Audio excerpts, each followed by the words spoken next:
Minuto TV, televisión y streaming gratis. Presentan Chilevisión Noticias. ¿Cómo están? Muy buenas tardes, bienvenidos a las noticias a esta hora del almuerzo en este domingo, donde seguimos lógicamente muy pendientes de lo que está aconteciendo en Ucrania en medio de este conflicto que ya se extiende por 11º día. Vamos a establecer comunicación con Rafael Cavada, quien se encuentra en Lviv, para resumir además estas últimas horas, Rafa, en donde lamentablemente ha fracasado por segunda vez este intento de alto al fuego para evacuar a la población, a civiles desde Mariupol. Mientras tanto hay palabras además de Vladimir Putin, quien dice que todo esto se va a detener si es que Ucrania baja las armas, si es que Ucrania prácticamente se rinde. ¿Cómo está, Rafa? Muy buenas tardes.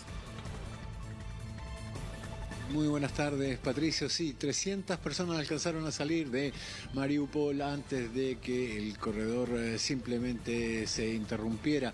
Es el segundo día y lamentablemente parece convertirse en una costumbre esto de que los corredores humanitarios no sean respetados, algo que por lo demás hace temer a toda Ucrania que eso se repita en otras ciudades. Hoy ha habido un sinnúmero de declaraciones, la más importante para mí, la del Papa Francisco, que hasta ahora no había aparecido con una condena tan enérgica, que dijo que condenaba los ríos de sangre y lágrimas que se estaban derramando en Ucrania.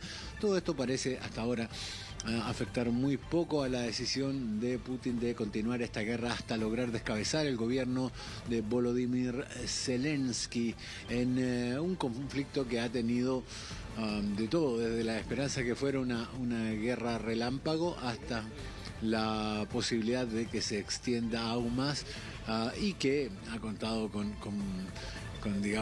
ejecuciones de todo tipo, desde pilotos que caen de los aviones, la del alcalde de Odessa, la de uno de los asesores que estaba negociando por parte de Ucrania con los rusos. Es una guerra absolutamente sucia, si es que existen guerras limpias, claro, la que estamos viendo acá. Aquí en Lviv, por lo pronto, se vive muchísima paz. Esta es la hora en que cierran todos los comercios y la gente se va a sus casas, porque a partir de las 7 de la tarde cierra todo y la ciudad empieza a verse patrullada por soldados, algo que por lo demás no son los únicos. Están las milicias de las defensas territoriales y hay soldados del ejército. ¿Rafa? Si no fuera por eso, Pato, uno podría pensar que esta ciudad está en absoluta normalidad. Sí, Rafa, ¿me estás escuchando? Para consultarte con respecto a lo que está... ¿Lo estoy escuchando? Sí, para que nos puedas profundizar un poco acerca de esta ciudad en la que tú te encuentras, Lviv, que está ahí además cercano al límite fronterizo con distintos países, entre ellos Polonia, y tú nos relatas que, de no ser por la presencia de militares en esa zona, parecería, y además del toque de queda, una ciudad que está por ahora en una situación, en circunstancias relativamente normales. ¿Cuál es la importancia además de esta ciudad, Rafa? Entiendo que acá hay una situación que es inminente, que en cosa de días o semanas tal vez pueda caer la capital, Kiev, y en este caso esta ciudad podría transformarse en un bastión de esta Ucrania, ¿no? Sí, de hecho se especula con que ese sería el destino de Lviv, convertirse en el stronghold, como lo llaman los anglosajones, de las fuerzas del gobierno ucraniano. Lo que ocurre es que esta ciudad está muy, muy hacia el permiso. Viene un auto, gracias. Esta ciudad está muy hacia el oeste, está muy cerca de Polonia y además aquí, lo digo porque cerca del este hay más población prorrusa. Y aquí el sentimiento nacionalista es muy fuerte. De hecho, hemos entrevistado personas que vienen Lviv desde Kiev y van a volver a Kiev a combatir, a llevar suministros, a llevar pertrechos médicos. Entonces, esta ciudad ya se ha convertido en una suerte de refugio al que vienen los habitantes de Kiev que han debido abandonar la ciudad que está siendo atacada, pero que se transforma en una suerte de retaguardia desde donde se aprovisionan, se organizan para volver. También es la ciudad más importante de esta zona, que tiene carreteras hacia Moldavia, Eslovaquia y Polonia, por tanto, y Hungría. Por tanto, los refugiados llegan a esta ciudad para luego dirigirse a otros puntos de Europa. Bien, ahí estábamos escuchando, Rafa, lo que tú nos estás relatando con respecto a la importancia además de esta ciudad, que está más cercana además a Occidente, con la frontera con países de la OTAN, con presencia lógicamente de militares, una ciudad a la que han llegado además algunos refugiados quienes vienen huyendo de otras zonas, principalmente del este o del centro de Ucrania, han llegado a ese lugar donde, entre comillas, la situación es un tanto más tranquila.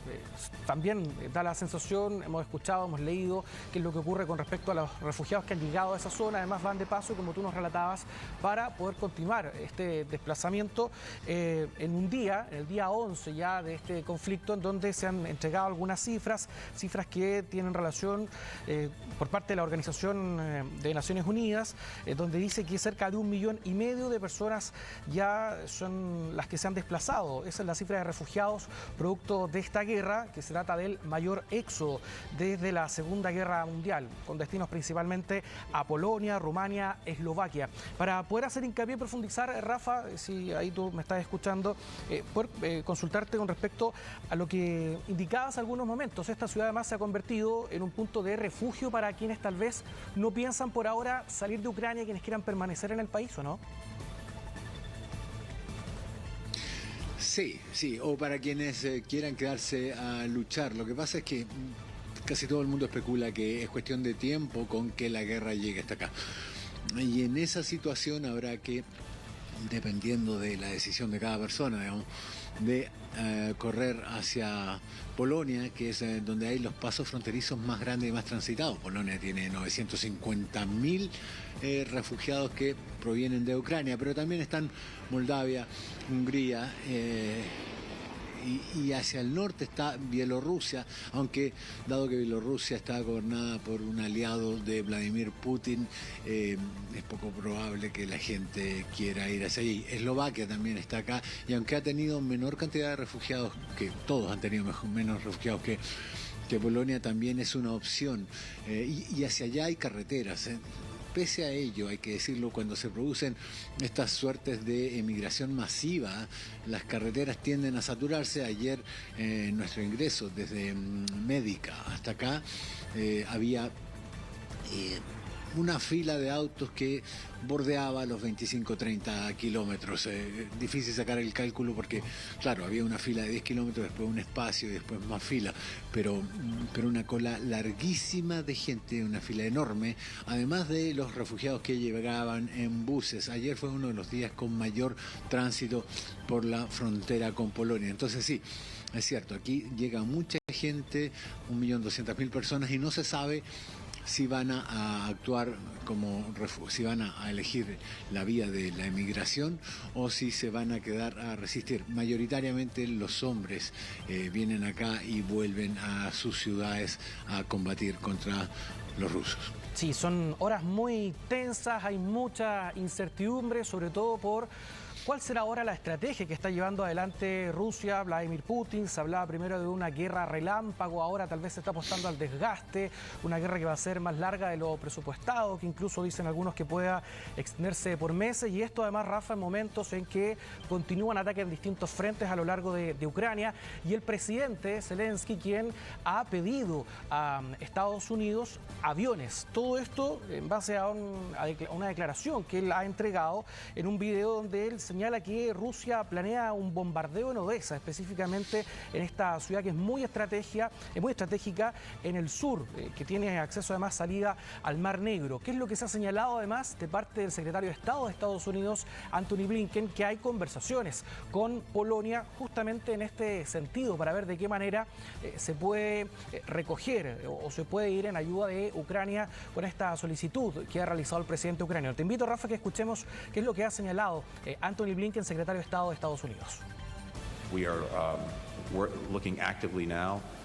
Estamos estudiando activamente la cuestión de los aviones que Polonia puede proporcionar a Ucrania y viendo cómo podríamos suplirla si Polonia decidiera suministrar esos aviones.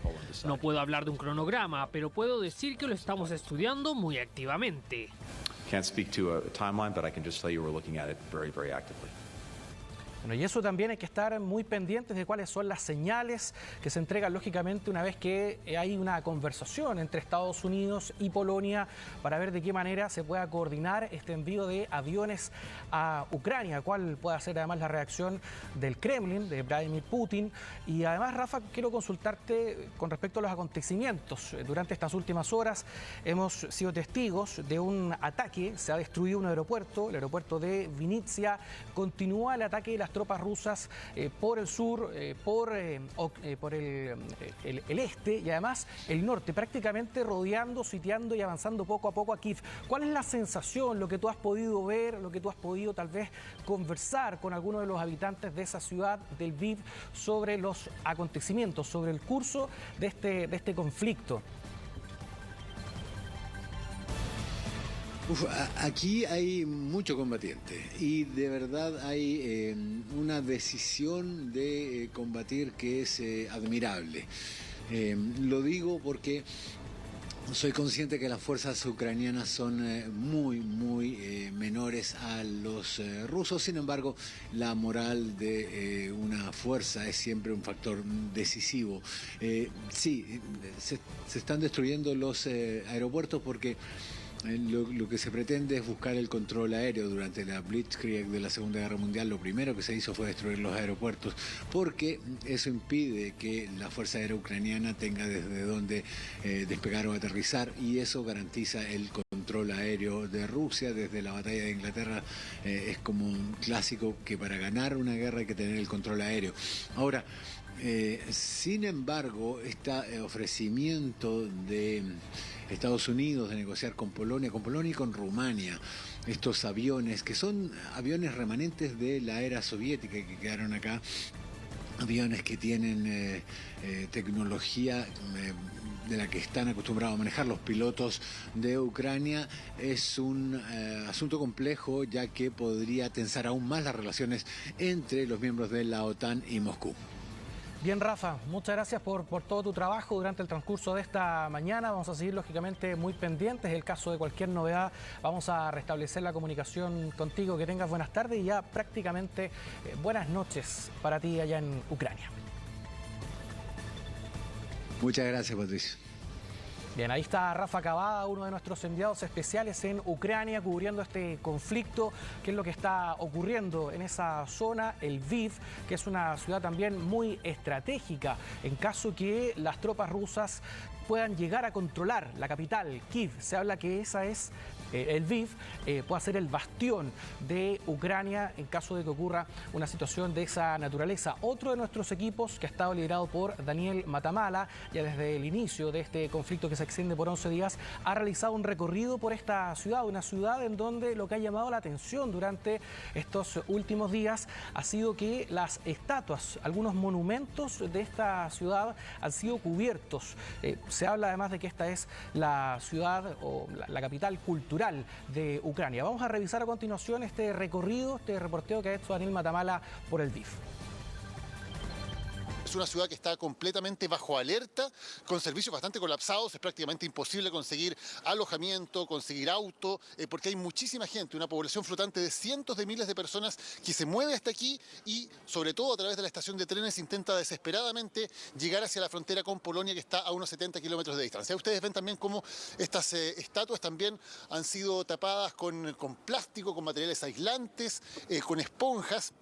para evitar que algún eventual ataque, una munición, etcétera, pueda dañarlo. Es parte de cómo se está protegiendo también el patrimonio, que es un factor que preocupa en el caso del Lviv, preocupa en el caso de Kiev, donde ha habido también destrucción de patrimonio cultural, y también en el caso de Odessa, la ciudad portuaria en el sur de Ucrania, que está siendo también amenazada por las tropas rusas. Esto entonces se van mezclando, todo este tipo de acciones. Lviv, además, es una ciudad en la que es muy difícil moverse por la cantidad de controles que existen, tanto militares como policiales y muy especialmente de grupos también de resistencia, como ellos mismos se autodenominan, que hacen checkpoints, hacen controles en las calles, en las carreteras, para intentar detectar a espías o a saboteadores rusos o a grupos de avanzada rusos. Aquí hay mucha preocupación con ese tema, se da por hecho que hay grupos de rusos que están actuando aquí no solamente para fijar puntos de ataque, sino también para, dado el momento, realizar acciones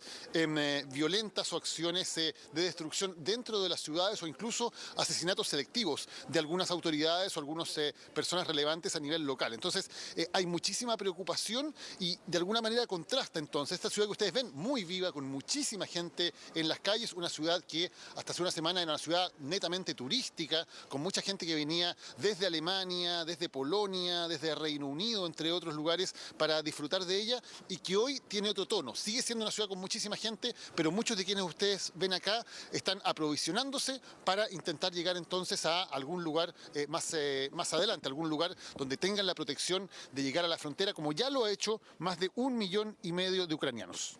No ha habido ataques todavía, afortunadamente, a infraestructura civil ni a edificios residenciales, pero evidentemente no se sabe cuándo algo como eso puede ocurrir. Y claro, van surgiendo todas estas informaciones. Ese tema de la muerte de uno de los negociadores del equipo ucraniano había trascendido ayer, nos lo habían comentado, lo comentaba mucha gente acá en Ucrania, pero no había una fuente clara de información que permitiera confirmar, y todavía hay muchas dudas acerca de qué es efectivamente lo que ocurrió, cuáles son los detalles de ese hecho, que por cierto es preocupante, considerando que mañana está prevista esta tercera ronda de negociaciones entre representantes de Ucrania y de Rusia, que hasta ahora se mantiene en pie, hasta ahora seguiría adelante esa ronda de negociaciones. Lviv en ese sentido es bastante diferente de otras ciudades que hemos visto en nuestro recorrido. Nosotros entramos por Hungría, así que hemos ido de sur a norte hasta este lugar. Y claro, pasamos por varias ciudades más pequeñas que realmente parecían ciudades fantasma, con una presencia militar que prácticamente hacía que en la práctica hubiera un toque de queda, porque era casi imposible salir a la calle más que hacer algunas cosas básicas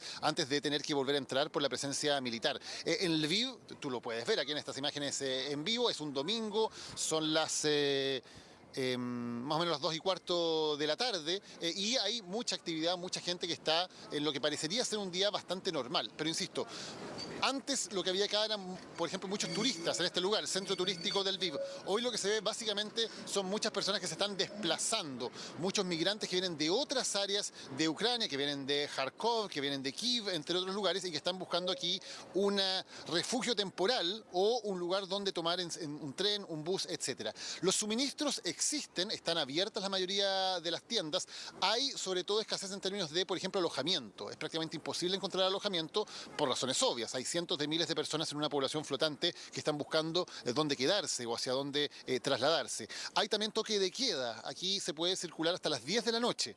A las 10 de la noche ya está completamente prohibido circular y comienza nuevamente entonces el toque de queda hasta las 7 de la mañana del día siguiente. En cuanto al suministro básico, en la ciudad del Lviv se mantiene, tanto de agua como de calefacción, de internet y de energía eléctrica. Pero, por ejemplo, nos contaban que a 30 kilómetros de distancia de aquí hay una ciudad en la cual llevan varios días sin suministro eléctrico. Se ha cortado completamente el suministro y esto se está repitiendo en varios sectores de Ucrania. La autoridad del gas natural en Ucrania ha dicho que hay cientos de miles de hogares que se han quedado sin gas natural debido, entre otras cosas, a que los rusos están tomando varias de las plantas de producción. Eso es muy importante porque el gas natural es para muchos ucranianos la manera de calefaccionar sus hogares y de tener acceso también a energía. No solamente el tema del gas natural, también los rusos han tomado varias plantas hidroeléctricas y, como sabemos, también tomaron la planta nuclear más grande de Europa en lo que se produjo una gran emergencia cuando hubo un incendio. Entonces, el acceso a agua, luz eléctrica y calefacción y además comunicaciones como internet es bastante inestable en distintas zonas de Ucrania y es preocupante preocupante porque hay que recordarlo una vez más, estamos en invierno, imagínate que aquí son las 2 de la tarde y la última vez que revisé había 1 grado de temperatura, 1 grado Celsius a las 2 de la tarde. Está nevando de manera no tan copiosa, está nevando levemente y aquí las temperaturas en general no suben más allá de los 2 o 3 grados como máxima en el día y están bastante bajo cero en la noche. Entonces, sobre todo el tema de la calefacción, por ejemplo, es vital para poder mantener, tal como la electricidad o el agua potable, para poder mantener a la población civil dentro de las ciudades. Bien, ese es el reporte de Daniel Matamala desde el BID, que nos está mostrando cómo está la ciudad durante esta jornada y lo que ha llamado la atención durante estos últimos 2 días, estatuas, esculturas que han sido protegidas, lógicamente para evitar algún tipo de daño, aunque sea también a través de algunas esquilas. Todo esto en el caso supuesto si es que esta ciudad al oeste de Ucrania resulta afectada y bombardeada por parte de las tropas rusas. Y uno de los personajes que ha sido clave además en este conflicto, de quien incluso tal vez se sospechaba de cuáles podían ser sus implicancias, dado su poca expertise política, tiene que ver con el presidente ucraniano. No lo buscaba Volodymyr Zelensky y se ha convertido en un líder que hoy representa la resistencia a esta guerra declarada por Putin, y su carrera política es vista con buenos ojos por expertos analistas que aseguran podría llegar ahora a la cúspide de la política mundial, pues se ha ganado un respeto de forma transversal. Aunque desde hace 3 años está alejado totalmente de su carrera actoral, el presidente de Ucrania pareciera haberse transformado de nuevo en un personaje.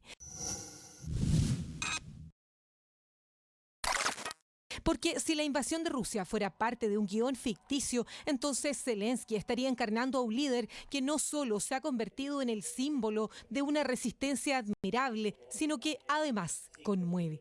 Estamos luchando por nuestros derechos, la libertad y la vida, y ahora estamos luchando por la supervivencia.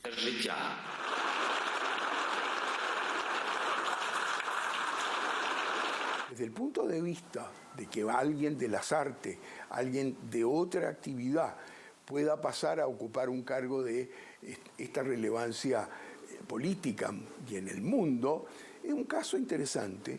Han habido otros, Václav Havel lo fue en Hungría, el propio Reagan en su momento y muchos más que han logrado llegar al máximo de la política. Desde su candidatura, las críticas apuntaron a su falta de preparación política. Pero a juicio de los analistas, pareciera que Zelensky está demostrando lo contrario, haciendo frente a un ataque para el cual es posible estar preparado. Nadie está preparado para una situación así, y menos frente a una potencia mundial bélica. Entonces, esto es algo que naturalmente o crea un cobarde que sale arrancando, como lo hemos visto mucho, y luego los que se agrandan.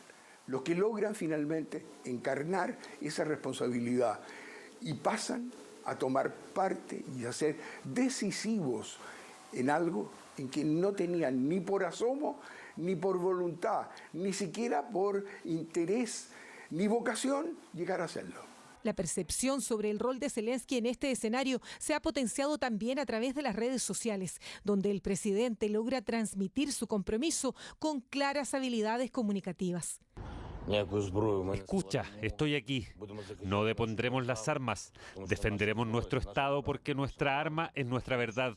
Y la verdad es que esta es nuestra tierra, nuestro país, nuestros hijos. Y defenderemos todo eso. Frases como ustedes son indomables, son ucranianos, o no necesito un viaje, necesito misiles, son frases estudiadas que apuntan a la propaganda propia de la guerra. Recordar que durante mucho tiempo fue dueño de una productora donde él hacía los guiones. Aunque Zelensky es un blanco evidente de Rusia, ha insistido en permanecer en Ucrania. Тож ми працюємо, ми любимо побігати, але зараз немає часу на різні кардіотренування. Тому працюємо. Слава Україні!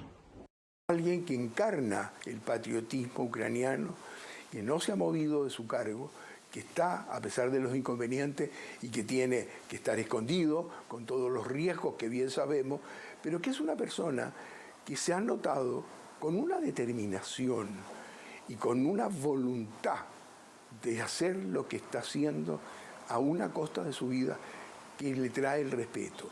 Si Zelensky no dudó en emplazar a la Eurocámara a demostrar su real apoyo, aprobando el ingreso de Ucrania a la Unión Europea. Así que demuestren que están con nosotros. Tampoco lo hizo ahora cuando responsabilizó a la OTAN de futuros bombardeos rusos en pueblos y ciudades ucranianas. Pues estos podrían evitarse, dijo Zelensky, si la Alianza del Atlántico Norte accediera a su petición de decretar una zona de exclusión aérea. Así, con actos concretos como su desafiante permanencia en Ucrania, pero también con su capacidad de transmitir emociones, Zelensky ha logrado sembrar en gran parte de los ucranianos un ánimo de resistencia que sigue movilizando a civiles dispuestos a dar la pelea, por muy desigual que ésta sea. Y con más de 80 años son varios los veteranos de guerra, tanto en Ucrania como en Rusia, que no han tenido miedo para salir a protestar o grabar videos contra Putin. Son personas que sobrevivieron a la Segunda Guerra Mundial y que este nuevo conflicto los remece hasta lo más profundo.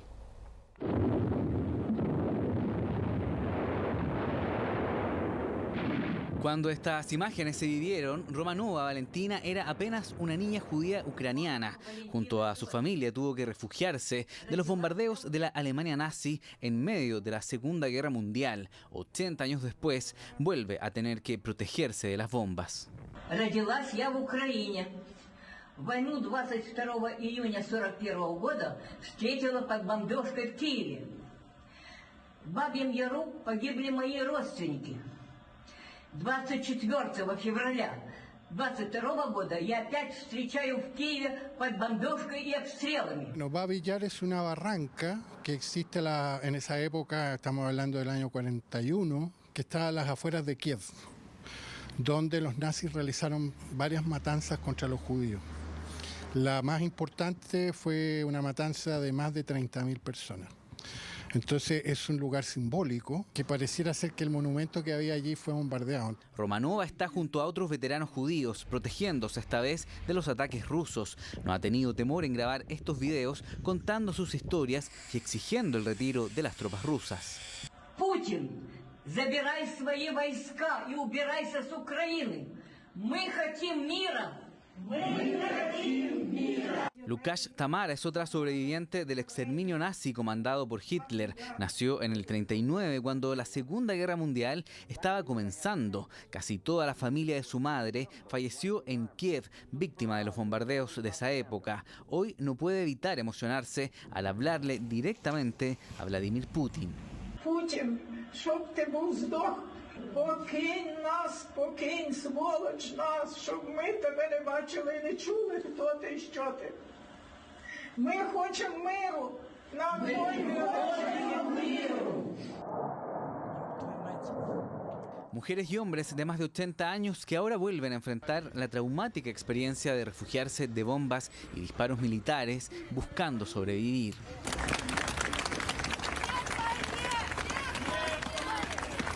A más de 1.500 kilómetros de distancia en San Petersburgo, esta otra sobreviviente de la Segunda Guerra Mundial también se armó de valor para salir a protestar contra la guerra de Putin.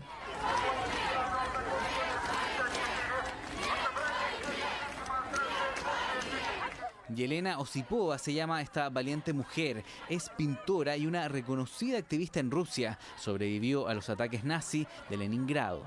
Claro, Leningrado, que es como se llamaba San Petersburgo en la época soviética, también fue rodeada por los nazis y se inició un sitio que duró 872 días, si no me falla la memoria.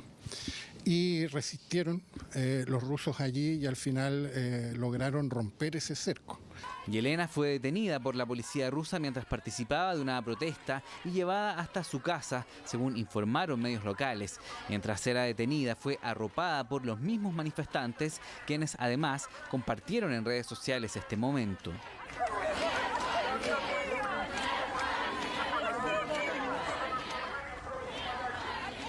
Tanto Yelena como Lukasz y Romanova son sobrevivientes de una guerra que solo en la Unión Soviética dejó cerca de 20 millones de muertos, un combate que los libros de historia de esa sociedad narran como la Gran Guerra Patria. De ahí lo relevante que es para muchísimas personas la figura de estas mujeres. Claro, son verdaderos héroes nacionales. Hay una fuerza, una carga simbólica muy grande en todo lo que significó esa guerra. Ми хочемо миру, нам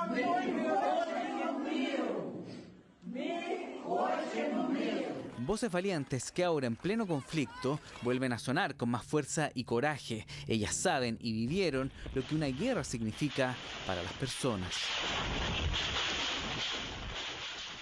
Bien, vamos a hacer un alto con las informaciones con respecto a lo que está ocurriendo en Ucrania en este 11º día de conflicto. Vamos a regresar a nuestro país también para conocer noticias que han ocurrido durante las últimas horas. Un hombre que murió tras ser baleado en su cabeza, aparentemente en medio de una fiesta en un cité en la comuna de Santiago. Vamos a tomar contacto hasta ahora con Nicolás Krum para conocer más información. Nico, buenas tardes.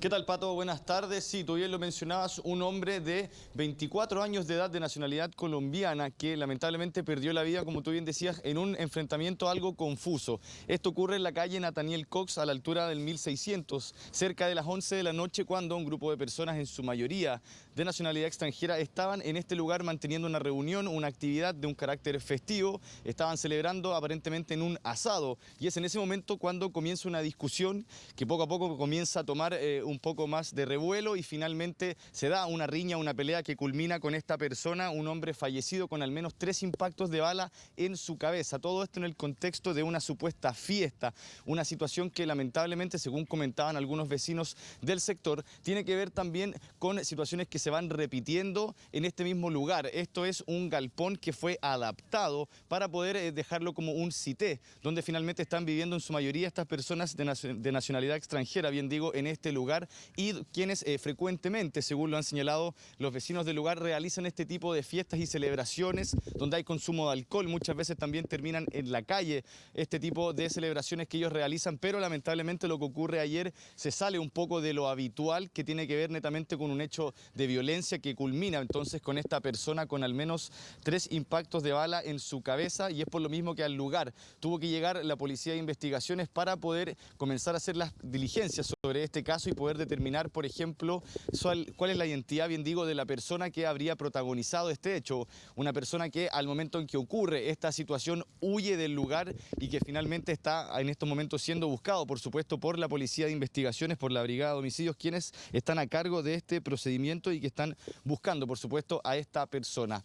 Nosotros también atentos a lo que sucedía finalmente con esta persona que perdió la vida, que bien les decíamos era una persona de nacionalidad extranjera y que de hecho llevaba solamente un par de semanas en nuestro país, algo que es un antecedente que pudo corroborar un mismo familiar de esta persona que llegó hasta el lugar una vez que se enteró de la noticia de este hecho. Pasemos a escuchar las declaraciones de la policía de investigaciones respecto a este homicidio ocurrido en la comuna de Santiago.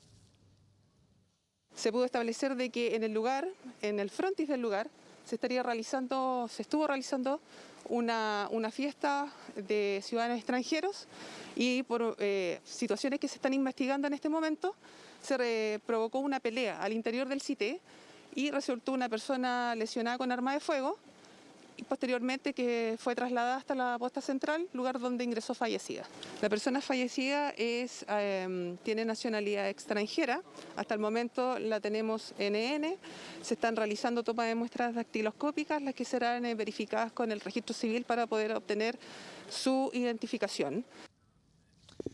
Escuchamos entonces las declaraciones de la Policía de Investigaciones dando cuenta de este homicidio ocurrido anoche en la comuna de Santiago, en la calle Nathaniel Cox, y nosotros también comentábamos y también lo decían, es una persona de nacionalidad extranjera quien pierde la vida, que se encontraba en nuestro país hace tan solo un par de semanas y que de hecho estaba actualmente con una situación irregular en nuestro país. No había certeza de cuál había sido su situación de ingreso a nuestro país, algo que fue corroborado finalmente por las policías, pero también lo que nosotros les señalamos, que un familiar de esta persona se acerca hasta este lugar una vez que ocurre este hecho, y finalmente este mismo familiar da cuenta entonces de que este ciudadano de nacionalidad colombiana que perdió su vida solamente llevaba un par de semanas en Chile, y que por supuesto están bien impactados como familia producto de este hecho, ya que no se esperaban que en una situación festiva como lo es una fiesta, un asado, finalmente se empezara a dar este hecho que culmina con una riña que finalmente deriva en lo que es un enfrentamiento netamente a disparos, y donde esta persona colombiana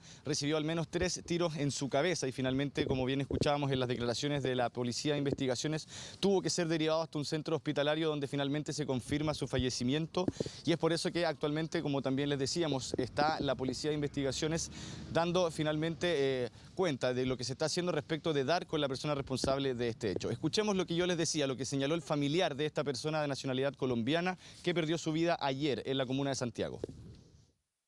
El sobrino mío apenas tiene un mes de haber llegado aquí a Chile. Fue equivocadamente lo que ha pasado, porque nosotros estamos tan admirados, porque él no, mejor dicho, para acá ni conocía, me imagino. Vino por la forma de unos asados, a un asado, y trató de, lo mataron equivocadamente, porque no lleva ni un mes aquí en Chile todavía. Así que no es ningún delincuente ni nada. Así que por equivocación, yo creo que fue lo que pasó. Escuchamos entonces recién esta lamentable declaración dando cuenta del fallecimiento de un familiar de esta persona, quien decía que solamente llevaba un par de semanas acá en nuestro país. Y pasando a otro tema que ocurre también en la jornada de ayer, pero esto es en la comuna de Puente Alto, en el sector de Bajos de Mena, cuando en calle El Sauce, 2 micros del transporte público, 2 buses del sistema Red fueron quemados por personas que en primera instancia llegan hasta este lugar, abordan este bus y una vez que avanzan un par de metros, un par de cuadras arriba de esta máquina, finalmente amenazan al conductor, lo hacen descender y posterior a eso, finalmente con la misma modalidad van y roban otro bus, que finalmente en esta calle El Sauce con San Pedro que fueron incendiadas estas 2 micros del transporte público y que lamentablemente generó, por supuesto, un procedimiento en aquel lugar. Tuvo que haber llegada de bomberos para poder finalmente combatir las llamas que se generaron producto de esta situación en aquel lugar y que no solamente tenía que ver con algo propio del tránsito que estaba interrumpido en esa intersección y también de esta emergencia producto de las llamas que tenían estas micros, estos buses, pero que también lamentablemente producto del incendio que se generó en ese lugar, producto de las llamas, finalmente también se vio perjudicado el sistema eléctrico del sector, ya que algunos cables fueron alcanzados por las llamas y en algunas casas de aquel lugar, en el sector de Bajos de Mena, lamentablemente estuvieron un buen rato sin suministro eléctrico producto de esta situación, algo que también está siendo investigado, ya que se habla en primera instancia de un grupo indeterminado de personas. Hay versiones también que apuntan a ciertos grupos barristas de algún equipo, pero eso no es posible confirmarlo porque, como les decíamos, está en plena investigación, pero finalmente lo que se sabe de momento es que un grupo de personas habría abordado este bus, habrían amenazado al conductor, lo hacen descender finalmente y bajo la misma modalidad llegan hasta otro bus ahí en ese sector cercano en lo que es Bajos de Mena y también proceden a hacer lo mismo, incendiar este bus del transporte público del sistema Red y generando un incendio, por supuesto, que fue contenido y que finalmente se logró apagar por parte del personal de bomberos, pero que también afectó, por supuesto, a lo que es el sistema eléctrico de ese sector, producto de las llamas que se fueron propagando. Escuchemos lo que señaló Carabineros respecto de este procedimiento.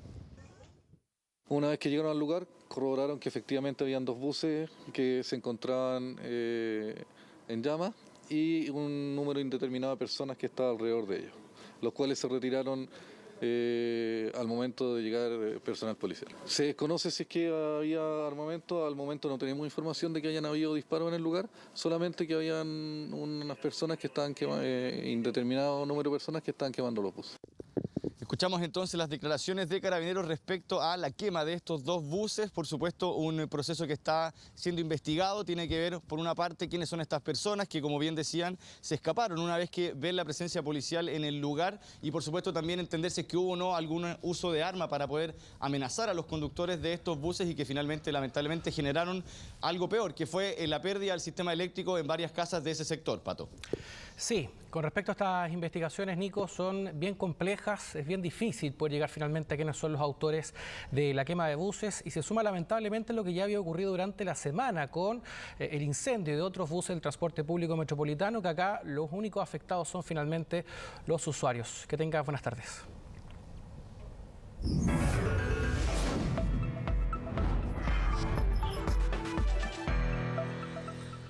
En mensajes homofóbicos y machistas en redes sociales fue la denuncia realizada en las últimas horas contra quien sería el futuro delegado presidencial provincial del Biobío, Sergio Pinilla. El militante de Convergencia Social calificó como falsas estas imputaciones, sin embargo, tomó la decisión de renunciar al cargo antes de asumirlo. Ha sido uno de los temas centrales para el futuro gobierno de Gabriel Boric. El mensaje en esta materia ha sido uno solo. Les quiero pedir en particular a los hombres que nos lo tomemos en serio, que esto no es una banalidad, esto no es una respuesta posmoderna a demandas identitarias, sino que estamos hablando de un compromiso que está en la base de nuestro gobierno. Que el compromiso que tenemos con la mejora de la vida de las mujeres es un compromiso que no es de papel, ¿cierto? Que no se va a quedar en enumerar metas ni derechos, sino tratar de avanzar en las cosas que nos complican en el día a día. Pero aunque se insista en este punto, las denuncias aparecen, y no contra cualquiera. Lamentablemente, durante el transcurso de mi nombramiento se ha mancillado el honor de mi persona, como también el de mi familia, a través de prácticas ligadas a hostigamiento político y acoso personal, difundiendo información falsa a través de perfiles falsos de redes sociales y en medios de prensa de la provincia. Por lo anteriormente expuesto y con profundo dolor, he decidido a partir del día de hoy presentar mi renuncia a la designación del cargo de delegado presidencial provincial de Biobío. Carta escrita por Sergio Pinilla, quien asumiría el próximo 11 de marzo como delegado presidencial provincial en el Biobío, designación que fue celebrada por su partido el 28 de febrero, pero una acusación de tweets pasados de índole machista y homofóbicos lo llevó a tomar la decisión de no asumir. Llama la atención entonces que hayan fallado los controles, el monitoreo y el seguimiento, especialmente en redes sociales, de las opiniones múltiples que muchos de los actuales funcionarios del gobierno y del gabinete tienen. De allí que probablemente faltó un mayor esfuerzo en términos de monitoreo, seguimiento para poder dar con el estándar que se ha fijado la propia administración del presidente Boric. Se ha autoimpuesto este gobierno también un rigor en esta materia que tiene efectos y que, por lo tanto, queda sujeto a una exigencia y rigurosidad de mayor envergadura, diría yo. Hechos que se dan a menos de una semana del cambio de mando, por lo que se deberán tomar decisiones a contrarreloj para llegar con equipo completo el 11 de marzo. El ministro del Interior, Rodrigo Delgado, confirmó la construcción de una nueva zanja en la zona fronteriza con Bolivia, la que buscará prevenir el ingreso de forma irregular al país. Se trata de una excavación de 300 metros de extensión en la zona de Colchane, los que se suman a otra zanja de 600 metros construida hace 5 años en la región de Tarapacá. El ministro Delgado señaló que este surco permitirá tener un mayor control del flujo migratorio, además de aumentar la capacidad de prevenir el ingreso de bandas criminales que pretendan ingresar vehículos a Chile. La medida es parte de los esfuerzos del gobierno por combatir el flujo migratorio ilegal en el norte del país. En lo que va de este 2022 se han registrado al menos 3 muertes de personas que han intentado cruzar la frontera.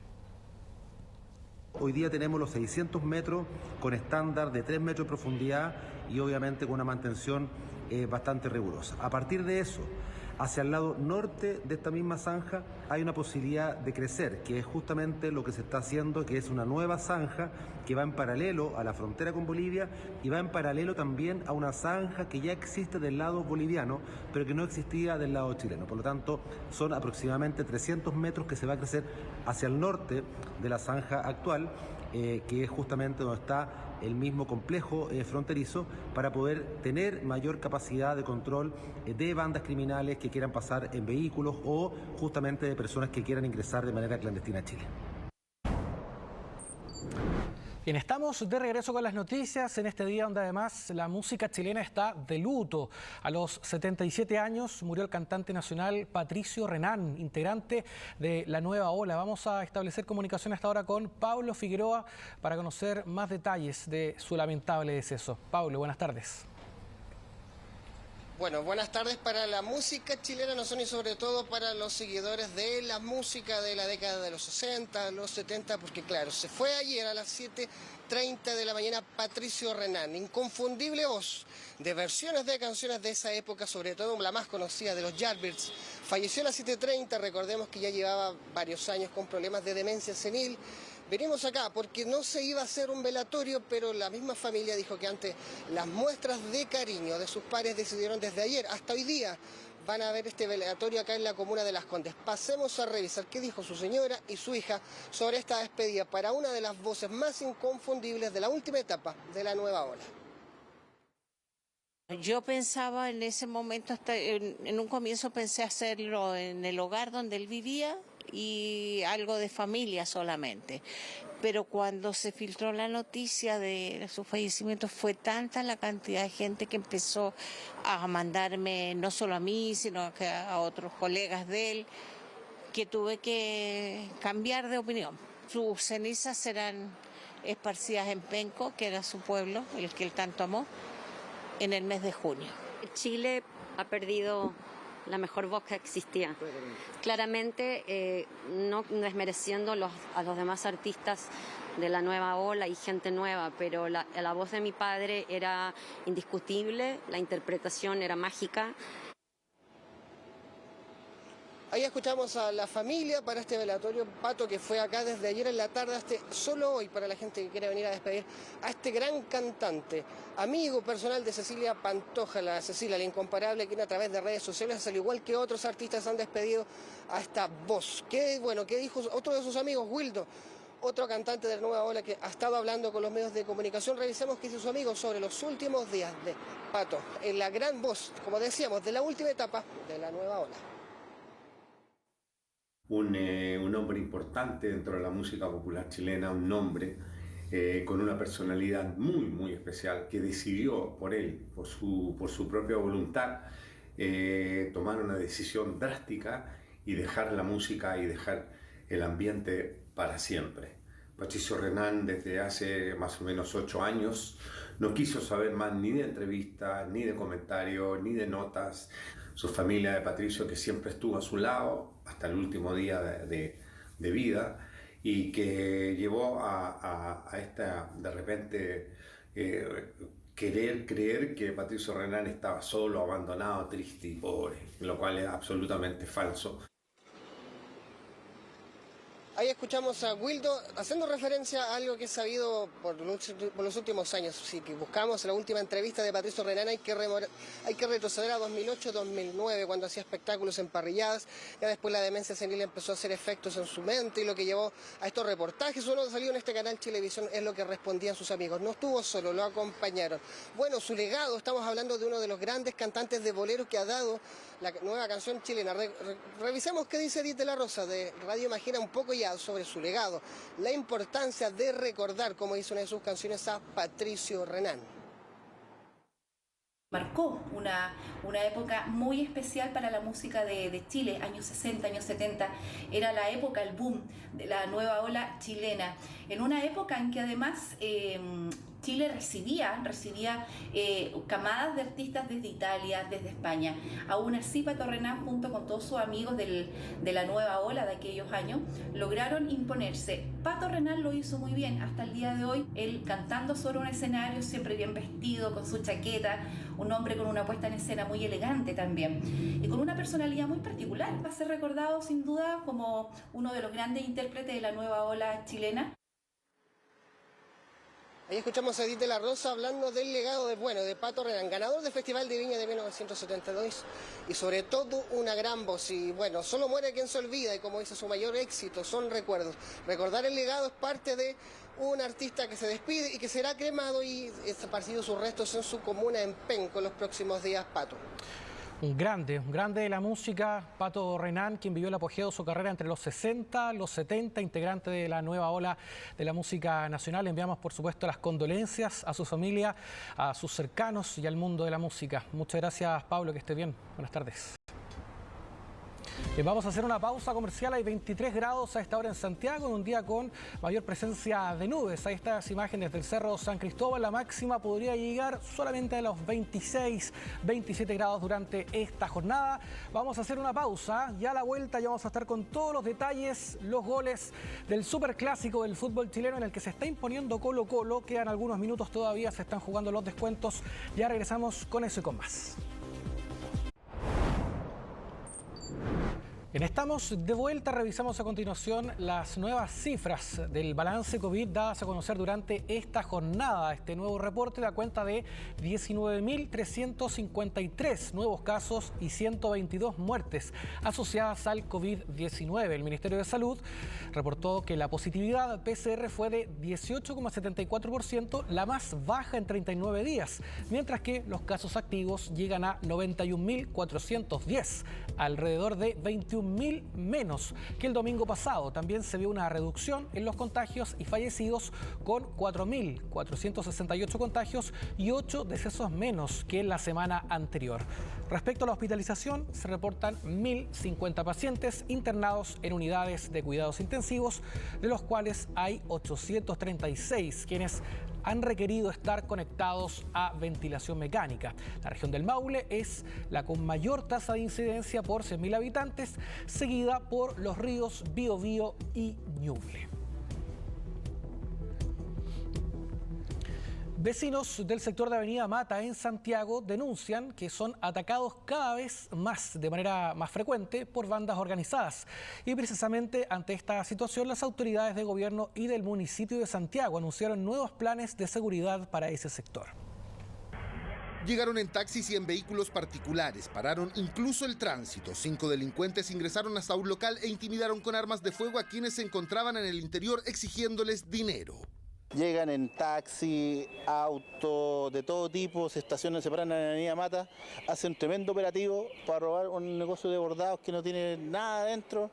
Una organización para delinquir que llamó poderosamente la atención de los vecinos del pequeño pasaje René Carballo, una calle que queda ubicada en Avenida Mata casi al llegar a Carmen, en la comuna de Santiago.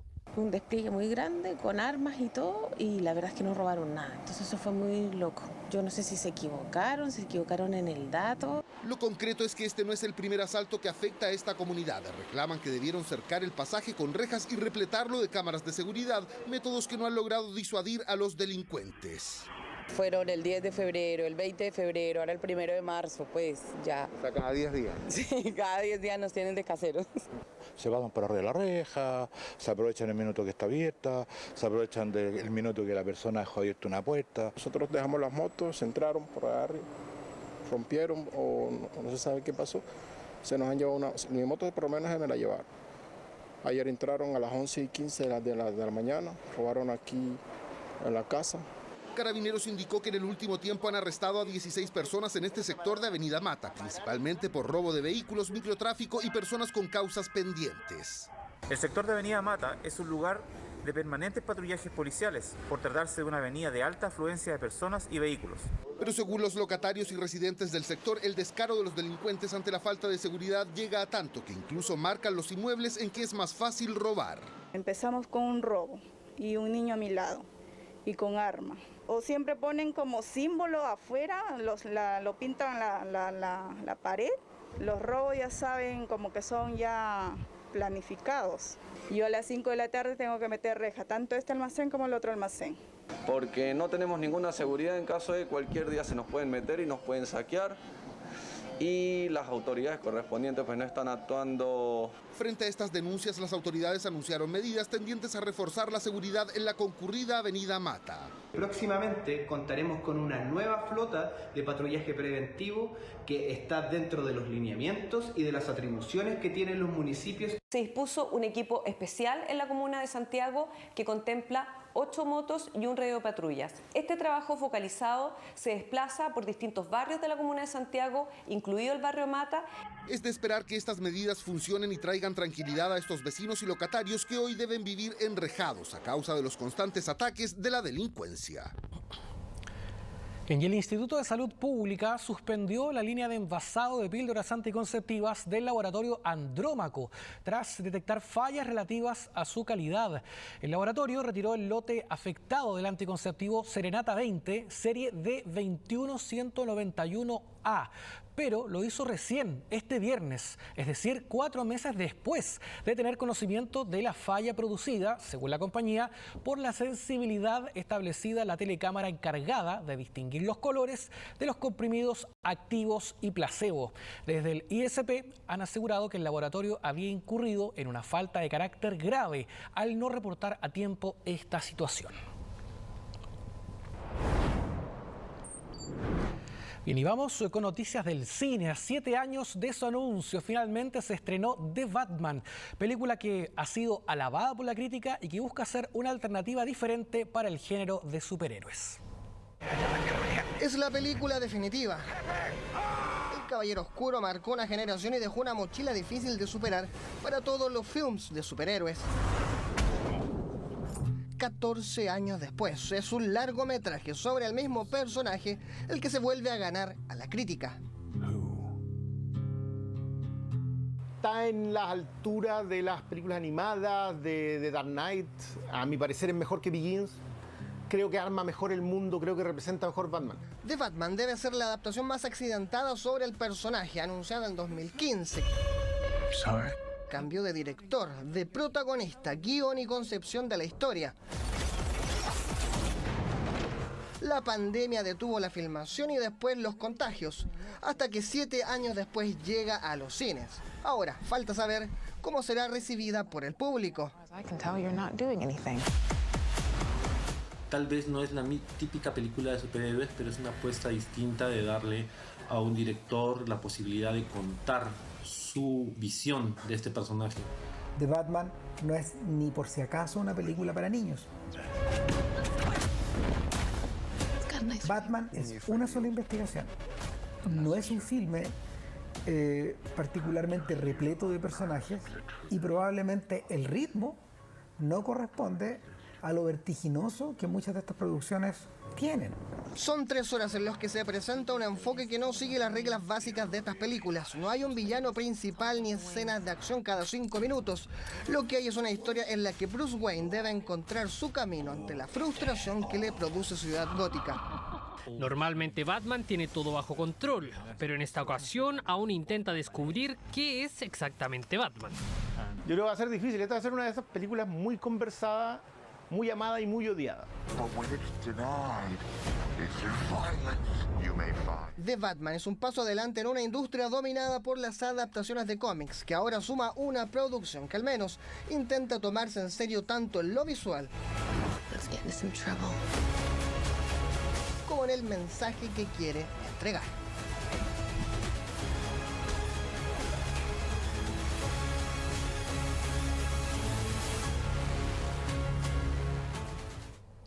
Bien, y de esta manera cerramos esta edición de noticias cuando hay 23 grados a esta hora en Santiago, en un día con abundante nubosidad, como lo refleja esta cámara ubicada en el Cerro San Cristóbal, Parque Metropolitano de Santiago. La máxima va a alcanzar los 27 grados. Muchas gracias por habernos acompañado, le agradecemos su preferencia, que tengan una excelente tarde.